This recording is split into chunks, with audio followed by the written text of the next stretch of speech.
A Cúpula do Clima em Belém do Pará entrou hoje no terceiro dia. E a nossa equipe da TV Aparecida já está lá, ao vivo na capital paraense. Vamos conversar agora então com a Camila Moraes. Camila, boa tarde, que hoje inclusive já acompanhou um simpósio da igreja aí na COP30, não é mesmo? Isso mesmo, Renato. Uma boa tarde para você, boa tarde a Rayane, a todos que estão acompanhando a TJ Aparecida.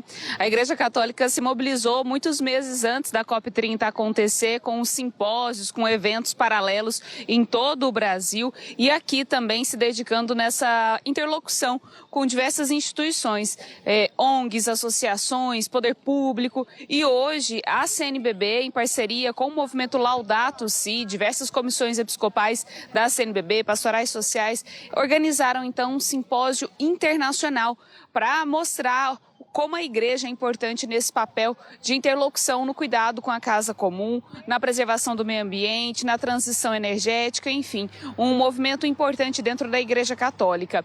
Foram feitas as participações de vários bispos, inclusive representantes eclesiais de 5 continentes. Então, bispos de outros continentes também participaram desse simpósio internacional, falando um pouco dessa preocupação com a justiça climática no mundo todo. É a igreja na Amazônia que já trata dessa questão há muitos anos, pelo menos desde a década de 60. A Igreja Católica já se preocupa com essa questão da justiça climática.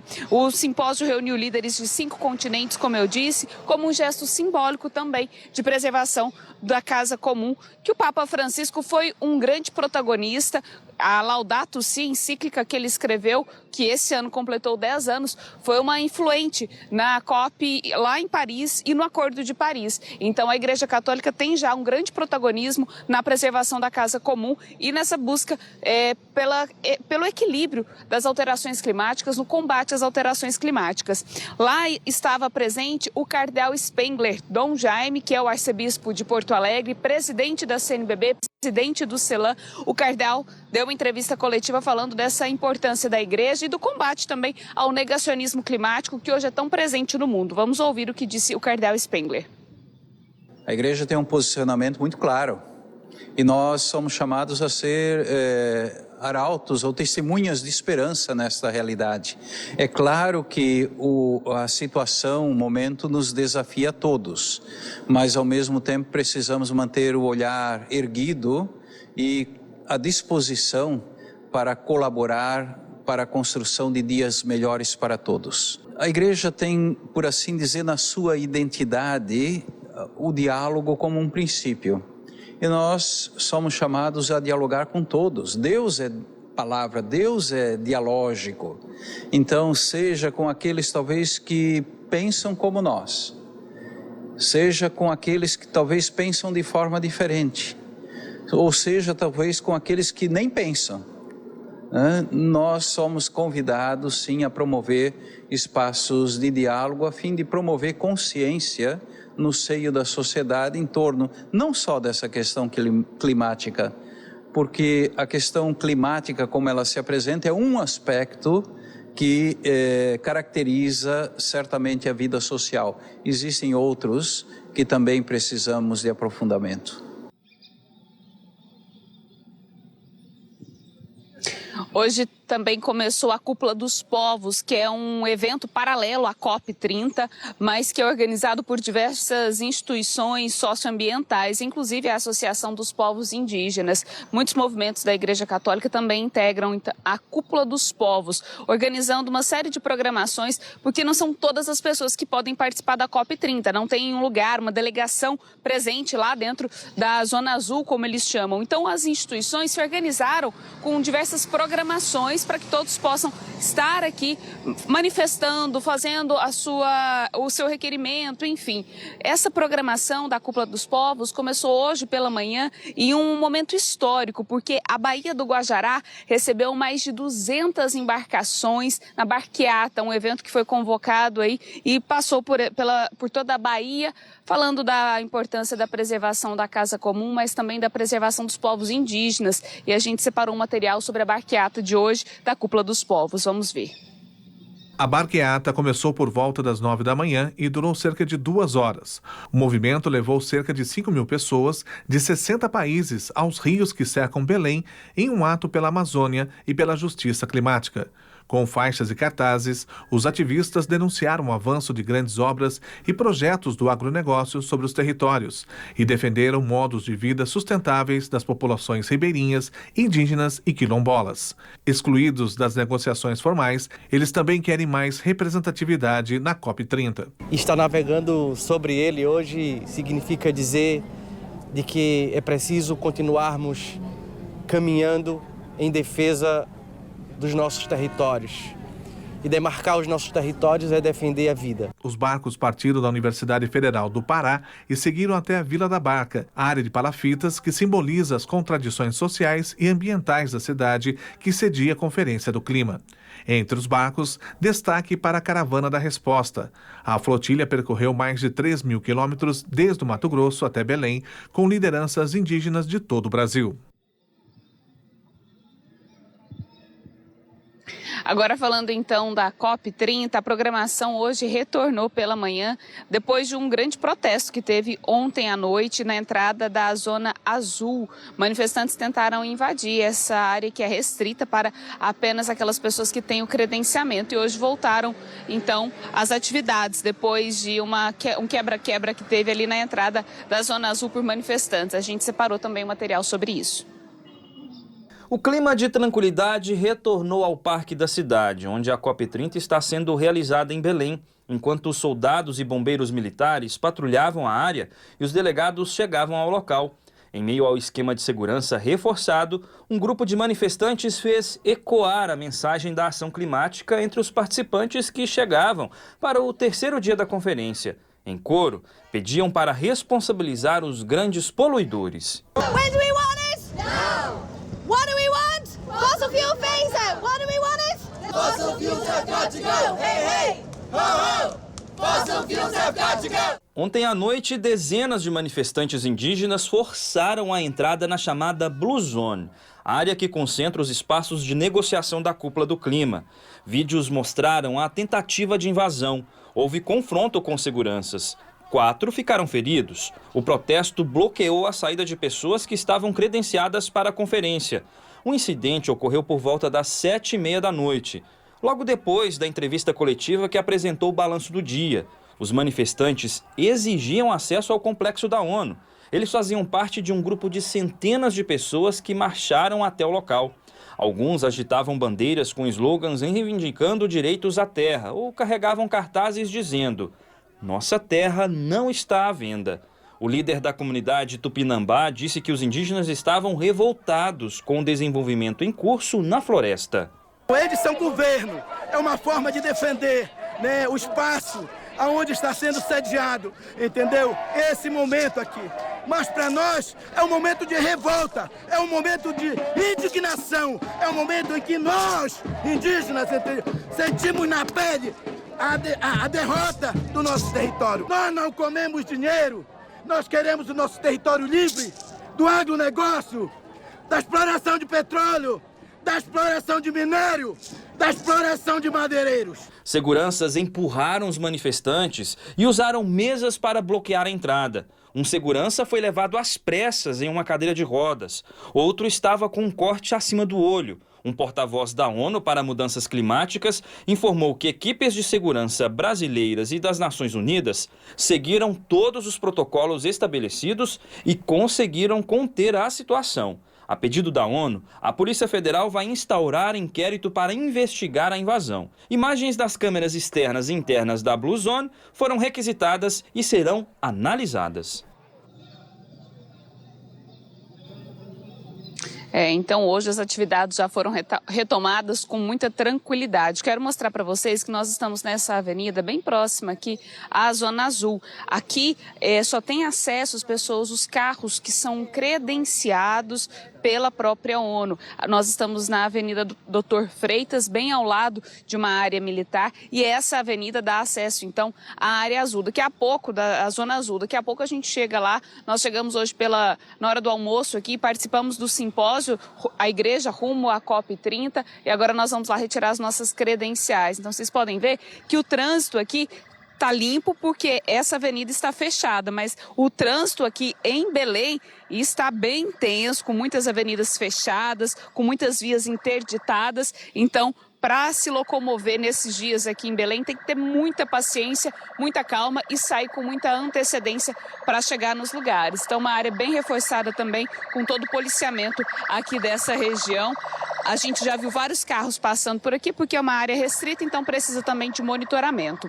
Várias delegações estão participando desse momento da COP30 nessas 2 semanas, onde serão tomadas as decisões, fechados os acordos. E uma das atrações nesses dias tem sido o governador da Califórnia, que inclusive fez duras críticas à ausência do presidente dos Estados Unidos, Donald Trump. Vamos ver. Um dos principais críticos do presidente Donald Trump, Gavin Newsom, vem insinuando há meses uma possível candidatura à Casa Branca em 2028. Acompanhado por seguranças da ONU, ele participou de reuniões e painéis com outros representantes de alguns dos 195 governos participantes da cúpula. Embora a Califórnia seja apenas um dos 50 estados americanos, sua economia é a 4ª maior do mundo, o que torna o ator fundamental na influência dos mercados e da política energética. Em seu discurso, Newsom garantiu ao público presente na COP30 que seu estado continuará priorizando a tecnologia verde, ao mesmo tempo em que criticou duramente a decisão do presidente Donald Trump de reverter o curso do governo federal em relação às ações climáticas. Ao lado do vice-ministro do Clima da Alemanha e de autoridades estaduais, ele lamentou os ataques do governo Trump à crescente economia de energia limpa, considerando-os uma concessão do mercado à China. O governador também se referiu à ordem do presidente americano de reabrir a Califórnia para exploração de petróleo em alto mar, dizendo que ela está morta antes mesmo de nascer. Ele fez questão de apresentar as mudanças climáticas como uma questão apartidária, listando uma série de ações tomadas por 2 presidentes republicanos da Califórnia, Ronald Reagan e Richard Nixon. Newsom afirmou ainda ser assustador ver as Forças Armadas dos Estados Unidos explodindo embarcações suspeitas de tráfico de drogas no Caribe e na costa do Pacífico, na América Latina, sem qualquer transparência.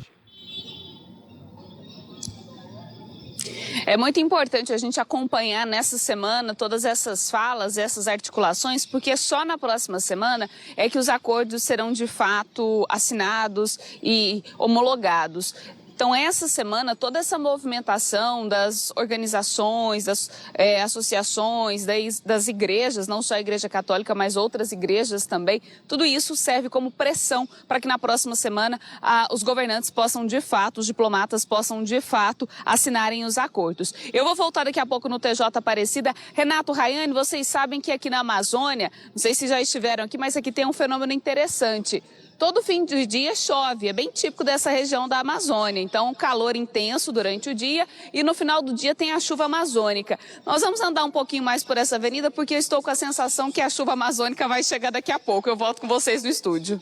Obrigada, viu, Camila, pela participação. Não sabíamos dessa curiosidade, mas a gente aguarda você aqui no TJ na sequência com outras informações. E tomara que chova, né? Que daí não é alteração de clima, né? Sim. Não é alteração de clima, Tomara. que a gente está discutindo, inclusive. Né? Olha, agora voltamos a Belém do Pará com a Camila Moraes, que traz mais informações para a gente sobre a COP30 e com países, inclusive, fazendo alerta sobre o clima e colocando o tema como de segurança nacional, não é mesmo, Camila? E choveu aí no Pará, você estava certa, Camila. Tá chovendo, aliás, né? Isso mesmo, a chuva amazônica chegou aqui, a gente correu para baixo de um ponto de ônibus para a gente se esconder e fazer essa entrada ao vivo aqui, mas a chuva veio, mas o tempo já está limpando novamente, porque é muito comum aqui essa chuva amazônica. Você falou aí de países que estão preocupados com essa alteração climática. A Islândia classificou como ameaça nacional e ameaça existencial uma alteração que tem ocorrido ali numa corrente no Oceano Atlântico. Vamos ver. A chamada circulação meridional do Atlântico transporta água quente dos trópicos para o norte, em direção ao Ártico, e esse fluxo de água quente ajuda a manter os invernos europeus amenos. Mas à medida que o aquecimento das temperaturas acelera o degelo do Ártico e faz com que a água da Groenlândia inunde o oceano, os cientistas alertam que a água doce e fria pode interromper o fluxo da corrente. Um potencial colapso do sistema poderia desencadear uma era glacial moderna, com as temperaturas de inverno no norte da Europa despencando para novos extremos de frio, trazendo muito mais neve e gelo. Isso já aconteceu no passado, antes da era glacial, que terminou há cerca de 12 mil anos.